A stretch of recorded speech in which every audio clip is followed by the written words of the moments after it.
Hello, कैसे हो आप लोग। मेरा 30th को बीएड का मैंने pedology of computer science opt किया था, तो उसका एग्ज़ाम था।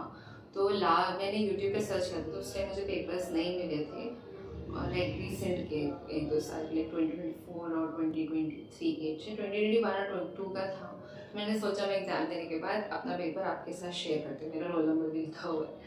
सो या एंड मैं ना आपको जल्दी जल्दी पहले पेपर दिखा देती हूँ। अगर किसी के पास टाइम कम है तो वो स्क्रीनशॉट लेके अपना आगे स्टार्ट कर सकता है पढ़ना।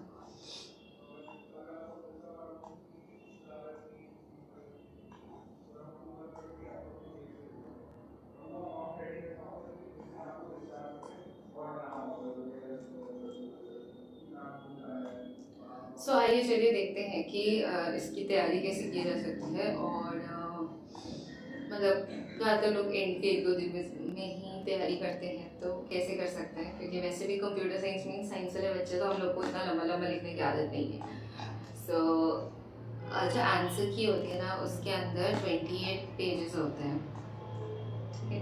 और ऐसा कहा जाता है कि सेक्शन ए के लिए कम से कम आप 4 पेजेस भरिए, एंड सेक्शन बी के अंदर आप 2 पेजेस तो फिल कीजिए, एंड सेक्शन सी के अंदर इट्स वेरी शॉर्ट, तो कभी कभी आप 1 भी कर सकते हो, और अगर 1 वर्ड है तो उसमें क्या ही करोगे, 1 2 लाइन लिखोगे। और ना उसमें जैसे कॉपी होती है ना, तो इधर 1 लाइन इधर 1 लाइन, तो थोड़ा सजा सजा के लिखेगा, क्योंकि इम्पैक्ट पड़ता है, ठीक है। तो ब्लैक एंड ब्लू का कर सकते हैं। कई बच्चे हाइलाइटर्स लेके आए थे, अगर हाइलाइटर्स नहीं है ना तो कलर पेंसिल उसको हल्का हल्का शेड कर सकते हैं, बट शेड तभी कीजिएगा अगर आपको उसकी स्पेलिंग्स आपको पता है, सही लिखी है, ठीक है। चलिए आगे बढ़ते हैं। सेक्शन ए, इसमें ना आप एक काम कीजिए। सेक्शन ए में जैसे 3 क्वेश्चन हमें अटेम्प्ट करने होते हैं, उसमें इंटरनल चॉइसेस होती हैं। तो ये जो 6 क्वेश्चन है ना, इसको आप अच्छे से करके जाइए, और इधर उधर इधर उधर मतलब हर क्वेश्चन का कुछ पोर्शन किसी और क्वेश्चन में यूज़ हो रहा होता है, तो आप उसको लिख सकते हैं। और मैंने क्या किया था, मैंने कंप्यूटर साइंस वाले, तो मैंने सारे क्वेश्चंस को ChatGPT पे लिखा था, और उसके कीवर्ड्स ले लिए थे, मेन पॉइंट थोड़ा पढ़ लिया था, तो वहाँ पे मैं लिख पाई थी। एंड जैसे जो कीवर्ड्स लिया था ना, उसको जैसे एक क्वेश्चन लेते हैं। जैसे फर्स्ट क्वेश्चन क्या कहते हैं अपने को, what is the concept of science. तो साइंस क्या होता है, and discuss the importance of teaching computer science eight the secondary level. Secondary level पे कंप्यूटर साइंस भी पढ़ानी जानी चाहिए, तो आपको पता है इंडस्ट्री रेडी और ये सब चीज़ें करके लिख सकते हो। आप एक बबल बनाइए, साइंस में क्या क्या आते हैं, ठीक है। एक पेज तो आप इसी से भर सकते हो, एक आधा पेज। दूसरा, सेकेंडरी लेवल में क्या इंपॉर्टेंस है कंप्यूटर साइंस का, ऐसे कर सकते हो। सूरज टाइप अच्छा सा बना, नॉट सूरज बट या you understand it, mean circle and that. फिर एक फ्लो चार्ट टाइप बना सकते हो कि इससे कंसेप्ट है, ये बनाया, जैसे मेन है तो मैंने क्या किया था, यहाँ पे क्लाउड बना दिया था, एक ऐसे क्लाउड बनाया था, एक ऐसे क्लाउड बनाया था। So you can use variations, okay. अगर आप कलर्स यूज प्रेफर नहीं करते हो तो आप ऐसे वेरिएशन यूज कर सकते हैं। Next is explain the Bloom taxonomy for the objective of teaching computer science. जो ब्लूम टेक्सोनॉमी है, बेंजामिन ब्लूम ने दिया था, तो उसमें जो वो ऐसे ट्रायंगल बनाते हैं ना, cognitive domain and all those things. आप ना उसके बारे में लिखिए, और उसको कंप्यूटर साइंस का कोई भी टॉपिक ले लीजिएगा, उसमें से आप देख लीजिए कि हाँ कंप्यूटर साइंस में कैसे एप्लीकेबल हो रहा है, नॉलेज इवैल्यूएट और ये सारी चीज़ें। देन आता है हमारा माइक्रो टीचिंग तो आप स्टार कर लीजिए, हर साल किसी न किसी पेपर में सम में और द फॉर्म दे आस्किंग ना माइक्रो टीचिंग क्या होता है, किसने दिया था, क्या मतलब लिखा होता है ना, एक्सप्लेन द कंसेप्ट, पर आप सब कुछ लेंगे, किसने दिया था, क्यों दिया था, क्या सोर्स है, क्या अप्रोच है, क्या क्या पॉइंट्स आते हैं, उसका मेरिट से सब कुछ आप इंक्लूड करिए, क्योंकि इट्स अ लॉन्ग क्वेश्चन। तो 4 पेजेस आप भरेंगे कैसे। फिर माइक्रो टीचिंग का डायग्राम आता है, वो बनाइए। Then prepare a lesson plan based on introduction skill, ठीक है। तो मैंने क्या किया था, मैंने ना बीएड की फाइल्स थोड़ा पहले बनाना स्टार्ट किया, तो मुझे याद था कि okay, aims, objective, then concept, then blackboard word, then pupil response मतलब बच्चे का रिस्पॉन्स कर रहे थे, फीडबैक का जो कॉलम आता है, जो इन्विजिलेटर का, तो मैंने उसको यूज़ करके ऐसे बनाया था, और माइक्रो टीचिंग का डायग्राम बना दिया था, ठीक है। ऐसे किया गया था। Then what do you understand by curriculum. Curriculum क्या होता है, उसके मेन कंसेप्ट बता दीजिए। तो अगर आप लॉन्ग करके जाते हो ना, अगर आपने लॉन्ग अपना सॉर्टेड रखा तो मोस्टली क्वेश्चन, जैसे आपने अगर पेडिलॉजी ऑफ कंप्यूटर साइंस प्रिपेयर करी तो पेडिलॉजी तो दोनों की सेम ही होती है ऑलमोस्ट, थोड़ा सा कंप्यूटर और मैथ्स, जो मेरा कंप्यूटर मैथ्स था सो ऑलमोस्ट सेम था, बस इसको कंप्यूटर साइंस में अप्लाई कीजिए, इसको मैथ्स में करिए। जैसे मैंने ना BSc honours computer science maths किया है एंड फिर एमएससी मैंने किया है मैथ्स से। सो उसमें क्या हुआ कि मेरा कंप्यूटर में थोड़ा सा गैप आ गया था कि अच्छा स्कूल में कैसे पढ़ाया था ये सब, तो मैंने ना थोड़ा थोड़ा टच में था, but it was very general and मैं हैंडल कर पाई थी। मुझे पहले लग रहा था कि कैसे लिखूंगी क्या लिखूंगी, इतना सारा है, टच से छूटा हुआ है। मैथ्स में तो वैसे भी उतना लिखना होता है, बट वो मैथ्स की थियरी अलग होती है, एक अच्छे से उसको लैंग्वेज में लिखना, कंटेंट, तो वैसा तो आप पढ़ लीजिएगा तभी आप लिख पाएंगे। Next is what is teaching ads. तो टीचिंग एड्स में आप बीच में टीचिंग एड्स और उसमें लाइक ऑडियो विजुअल और ये सब का कॉम्बिनेशन, इसका क्या इफेक्ट होता है, कुछ बच्चे अलग तरीके से समझते हैं कैसे कैसे करते हैं, इसका कंप्यूटर साइंस में क्या लिंक है। सो अब इवैल्यूएशन क्या होता है, इवैल्यूएशन हमेशा हम पढ़ाई के एंड में करते हैं, ठीक है, तो बीच में तो नहीं करते इवैल्यूएशन, तो अभी इवैल्यूएशन हो गया है तो उसमें बच्चा इंप्रूव क्या करेगा।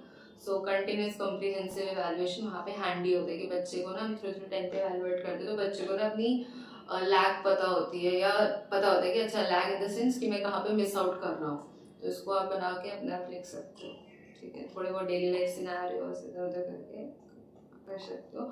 थिंग इज दैट पॉइंट्स याद कर लीजिएगा कि क्या क्या एक्सप्लेन करना है। Then is section B. अब सेक्शन बी में देखिए फिर वहाँ पे पूछा सेकेंडरी एजुकेशन में कंप्यूटर साइंस, दोबारा वही चीज़ पूछ ली कि should computer education be made compulsory at the secondary level. तो मुझे ना इनिशियली लगा था भाई ये जब मैं शुरू के पेपर दे रही थी क्यों दोबारा वही चीज़ लिखनी है, तो मैंने कह दिया वही चीज़ को थोड़ा सा और कंडेंस करके सारे सारे पॉइंट को थोड़ा थोड़ा एक एक लाइन में करके लिख लिया था। तो सेक्शन बी में एक्सपेक्ट किया जाता है कि आप 2 पेजेस लिखिए, ठीक है, क्योंकि ये सब शॉर्ट नोट्स होते हैं, तो नॉट शॉर्ट नोट्स लाइक मेरे 2 पेज भी ज़्यादा, लेकिन आप लिख लीजिएगा, ठीक है। So like that. Then give the characteristics of good book. Good book में क्या क्या होना चाहिए, उसके अंदर कैसे अप्रोच होना चाहिए, उसमें हर लर्नर्स के लिए कैसे कैटर करना है वो सब लिखना। Then what is a corporative like corporative learning approach, इसके बारे में देख लीजिएगा। फंक्शन ऑफ एमएस टॉस, ये जैसे अगर आप टच में हैं तो आप ज़्यादा अच्छे से लिख पाएंगे, नहीं तो तब भी आप लिख सकते हो, यूज़ होता है।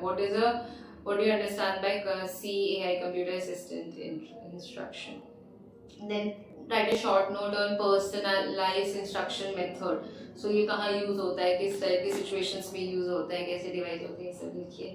Then merits of PowerPoint presentation in a classroom. So classroom में PowerPoint presentation देने से क्या होता है, बच्चे engage होते हैं, but डिमेरिट क्या कि बच्चे ना टेक्स्ट बुक नहीं पढ़ पाते इस टाइम पे, तो वो जो रीडिंग स्किल्स है वो हम कैसे करेंगे, या और भी बहुत सारी चीज़ें हैं कि हम सारा मटेरियल नहीं लिख सकते पावर पॉइंट पे, तो सब कुछ तो ऐसी ऐसी चीज़ों को जो आपको डेली लाइफ में आपको पता भी है कि आपने फील भी किया है कि हाँ, तो आप वो सब भी लिख सकते हो अगर आप एक दिन पहले तैयारी कर रहे हो। अब कंप्यूटर साइंस का इंपॉर्टेंस क्या होता है, जैसे कंप्यूटर साइंस लैब अगर है तो अगर आपने कोडिंग करा या कोई प्रोग्राम रन किया, कुछ प्रॉब्लम आ रहा है तो आप तुरंत साथ के साथ अपने सर या मैम से पूछ सकते हो। जैसे मैंने 2015 में किया था, तो हम लोग पेन ड्राइव लेके जाते थे अपने सर से सारा कोड को, एरर वगैरह को सही सेट करना। मेरे सर ने मतलब जितना मुझे कंप्यूटर आता है वहाँ से मुझे इनिशिएशन मिली थी। Then comes your section C. यहाँ पे आप कोशिश करिए 1 पेज लिखने की। फिर आता है व्हाट आर एक्शन वर्ब्स। तो यहाँ पे ना आपको 10 क्वेश्चन में से 2 अटेम्प्ट करने, सॉरी 10 क्वेश्चन में से 8 अटेम्प्ट करने होते हैं, ठीक है। Write the action verbs belonging to the understanding level. So understanding level पे कौन कौन से एक्शन वर्ब्स होते हैं, ठीक है, क्या क्या वर्ब्स यूज होते हैं वो लिखिए। Father of computer Charles Babbage, two search engine Mozilla Firefox Google Chrome. Then what is the basic unit of data storage, ठीक है, वो लिखिए। रैम एंड रोम, सिंपल है, ये भी आपने बचपन में पढ़ा ही होगा। Then remedial teaching, remedy class देते हैं ये बच्चे जो थोड़ा सा किसी बच्चों को कुछ चीज़ें हमें लगता है अच्छा पढ़ाने का और remedial class diagnostic teaching means पता तो करें बच्चों को कहाँ नहीं आ रहा है, फिर उसके बाद हम रेमेडियल क्लास लेते हैं कि हाँ बच्चों को ये नहीं आ रहा, तो उसी के बेसिस पे कुछ असाइनमेंट्स बनाए, उसको देखा, फिर उसको इवैल्यूएट किया, फिर दोबारा से कुछ मेरे को लगा कि अच्छा नहीं आ रहा, दोबारा समझाया, तो ये रेमेडियल क्लास में होता है। It's like a student centre and like it's very centred, बच्चे एक 2 3 बच्चों पे हम फोकस करते हैं, ग्रुप में नहीं होती रेमेडियल क्लासेस, राइट। तो या रेमेडियल इस ग्रुप में होती है तो उन बच्चों का कंबाइंड कुछ टॉपिक है जो नहीं आता है, तो ये सब चीज़ें हमें। Then behaviour domain of the Bloom taxonomy, देखो ब्लूम आगे भी पूछा गया था और ब्लूम यहाँ पे भी पूछा गया है। इवन अगर मैं मैथ्स का पेपर दिखाऊँ ना तो उसमें भी सेम चीज़ है, तो पेडागॉजी तो सेम है।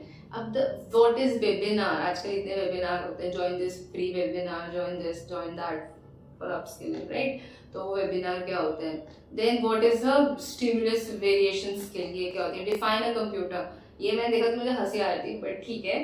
तो एक 3rd क्लास के बच्चे की भी कंप्यूटर की डेफिनेशन होती है, एक 6th क्लास की भी होती है, एक 12th क्लास की भी होती है, तो उसी के अकॉर्डिंग थोड़ा सा इधर से लेकर ऊपर तक टोन अप कर दीजिएगा, ठीक है।